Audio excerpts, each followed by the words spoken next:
제가 검정고시 출신이라 교과나 종합 같은 수시 쓰는 데는 한계가 있었고, 그렇다고 수시 6장을 포기하기는 싫어서 지인 소개로 논술 상담을 했습니다. 상담 시점은 1월이었고 수업 시작은 3월 첫째 주였습니다. 저같이 예민하고 긴장 많이 하는 타입은 수능 때 한 과목이 망한 것 같아도 최저 맞춘다는 느낌으로 멘탈 다잡고 시험을 보는데 논술이 도움이 될 거라고 생각했습니다. 하지만 하다 보니 꽤 진심이 돼서 논술로 꼭 진학하고 싶다는 느낌으로 열심히 준비했습니다. 기본적으로 주술 관계를 잘 고려하며 써야 합니다. 예를 들어, 제시문은 무엇이라고 주장한다. 이런 식의 실수를 제시문은 뭐라는 내용이다로 교정하려고 많이 노력했습니다. 자연스럽게 나올 수 있도록 체화하는 게 중요합니다. 수정을 줄이거나 분량을 준수하기 위해 답안지 작성하기 전에 시간과 분량 분배를 먼저 해놓고 최대한 수정을 하지 않으려 노력했습니다. 당연한 소리지만 특히 선생님이 첨삭해 주실 때 지적해 주신 것들을 까먹지 말고 잘 유념해야 합니다. 한번 지적받은 부분은 다시 지적받지 않도록 계속 기억하고 노력해야 합니다. 아마 이게 정석이겠지만 윤리 과목이랑 사문을 추천합니다. 저는 정법과 사문을 했지만 이것도 나쁘지 않았습니다. 하지만 확실히 윤리 주제가 나오면 다른 주제에 비해 꽤 까다로워했던 기억은 있습니다.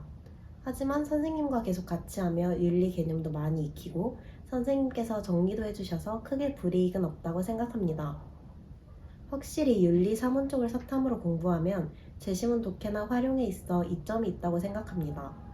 저는 내신 부담은 없었고 최저 충족을 위해 정법과 사문을 고3 여름방학 때 전정은 선생님께 사탐 특강으로 들었었는데 그게 많이 도움이 되었습니다.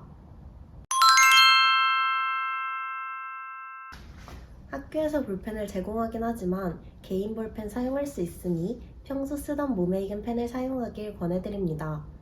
그리고 우리 학과만 그랬을진 모르지만 커다란 정독실 같은 곳에 아무데나 앉으라 했는데 중앙이랑 가까운 곳에 앉기를 추천합니다. 안내사항 등을 들을 때 멀면 진짜 안 들립니다. 또 시험장 들어갈 때 대학생분들이 한복 입고 응원해주는데 괜히 기분이 좋아집니다. 저도 내년에 응원해주는 사람이 되고 싶다는 생각을 했는데 생각이 현실이 되니까 더 기분이 좋아지네요. 저는 특정 시기에 슬럼프가 세게 왔다기보다는 뒤로 갈수록 많이 지쳤습니다. 초반 논술 때는 이왕 시작한 거 제대로 해보고 싶다는 마인드로 나름의 열정이 있었는데 후반으로 갈수록 정시와 병행하니 꽤 체력적, 정신적으로 지쳐갔습니다. 개인적으로는 연세대 시험을 보고 나서 한 번 더 동기부여가 되어 지친 몸과 마음을 다잡을 수 있었습니다. 하지만 그래도 수능이 다가올수록 지쳐가는 것은 어쩔 수 없어서 매번 학원에 가기 싫다고 투덜대다가 갔던 기억이 있습니다. 극복하기 위한 방안은 그냥 수업에 갔습니다. 멋대로 수업을 빠질 수도 없고 가기 전이 어렵지 막상 가면 아무 생각 없이 쓰게 됩니다. 저 같은 유형의 학생들은 가기 싫어도 일단 몸을 이끌고 학원에 앉혀놔야 합니다. 한편으로는 저는 평상시 노래를 들으며 산책하는 것을 좋아해서 주말에 종종 주변 천변을 산책하며 스트레스를 풀었습니다. 가족들이랑 한 번씩 경치 좋은 곳에서 쉬고 오기도 했습니다. 사실 논술 시작하기 전에 전정은 선생님이 많이 냉정하고 무섭다고 들어서 꽤 긴장을 많이 하고 들어갔었는데 생각보다 친절하시고 재미있으셔서 놀란 기억이 있습니다. 선생님은 논술에 대해 먼저 많이 설명해 주신다기보다는 일단 써보고 그걸 하나하나 고쳐가며 배우게 만드시는 느낌이라 처음에 아무것도 모르고 일단 쓸 때는 약간 당황스럽기도 했지만 오히려 하면 할수록 이런 방식이 더 효과적이고 현실적이라 생각합니다.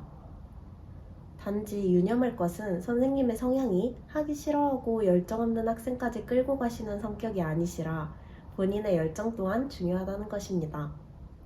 본인이 답안지를 쓰고 선생님께서 첨삭을 해주시는 게 수업의 주 내용인 만큼 본인이 선생님이 해주시는 조언, 첨삭 하나하나에 집중해서 최대한 많은 것을 얻어가려 노력해야 합니다. 특히 저는 최대한 수업 시간에 선생님이 해주시는 모든 말씀과 내용을 받아 적으며 그 시간에 끝내려 노력했습니다.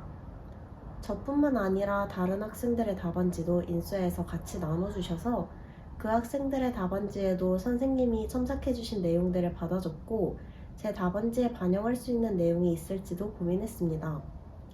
특히 잘하는 학생들의 답안지는 더 신경 써서 읽었습니다.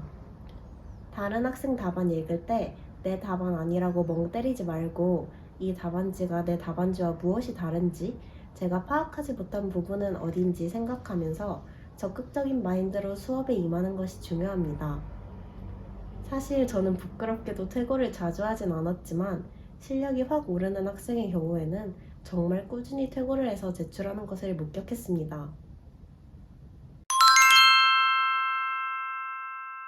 제가 처음에 6논술을 한다고 했을 때 주변에서 다 제정신이라고 했었습니다.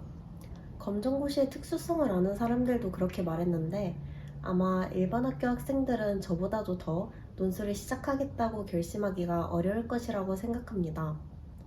물론 그 말대로 논술은 절대 쉬운 전형은 아닙니다. 하지만 시도조차 못할 정도로 극악의 전형은 아닙니다. 가벼운 마음으로 논술을 시작하는 것은 말리고 싶지만 본인에게 열정이 있다면, 진지하게 논술로 대학을 가보고 싶은 생각이 있다면 그런 열정 있는 학생들을 잘 이끌어주시는 전정원 선생님과 함께 논술 합격을 향해 도전하셔서 모두 합격하시길 바랍니다. 감사합니다.